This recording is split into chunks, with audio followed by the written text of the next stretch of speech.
ক্রিসমাসের দিন আমরা করলাম কাবাব পার্টি।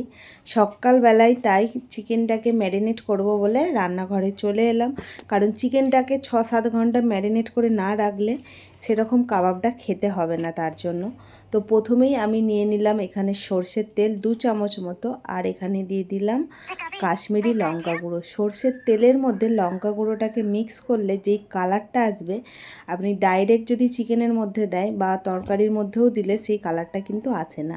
এখানে নিয়ে নিলাম বোনলেস চিকেন, নিয়ে নিলাম আদা রসুন গোলমরিচ পেস্ট মানে মিহি না, আর দিয়ে দিলাম সেই কাশ্মীরি লঙ্কার গুঁড়োটা। তবে চিকেনটাকে 2 বার ম্যারিনেট করতে হবে, এটা প্রথম ম্যারিনেট। আর এইখানে একটা ছোট্ট জায়গার মধ্যে আমি কিছুটা তেল নিলাম আর নিলাম 1 চামচ ঘি। এটাকে বলে বেসন ভুনা। এটা কিন্তু কাবাবের মধ্যে যে কোনো রেস্টুরেন্টে দেয়, আর এর গন্ধটা কিন্তু খুব সুন্দর আসে।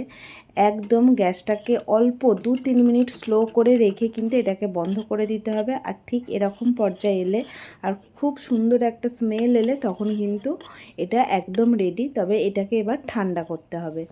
আর ঠান্ডা হয়ে যাবার পর যে ম্যারিনেট করে রেখেছিলাম এর মধ্যে কিন্তু আমি বেসন ভুনাটা দিয়ে দিলাম।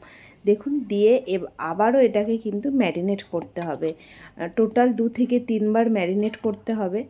আর এরপরে আমি দিয়ে দিলাম এখানে লেবুর রস আর একটু গোলমরিচ গুঁড়োও দিয়েছিলাম। এবার দিয়ে দিলাম টক দই, ফ্যাটানো টক দই বেশ খানিকটা দিয়ে দিয়েছি। তবে কাবাব মশলাটা আমি দিয়েছিলাম, ওটা স্কিপ হয়ে গেছে ভিডিওর মধ্যে। তো এই যে এখানে ম্যারিনেট কিন্তু রেডি। এবার এটাকে কিন্তু ফ্রিজে আমি রেখে দেবো। ফ্রিজ থেকে বের করে ডাইরেক্ট চলে গেছে কিন্তু একদম উনানে কাবাব। দেখুন এখানে উনানের মধ্যে কাবাব এখন রেডি হচ্ছে। সকলে অপেক্ষা করছে যে কখন কাবাব হবে আর খাবে। ভিডিওটা কেমন লাগলো অবশ্যই জানাবেন।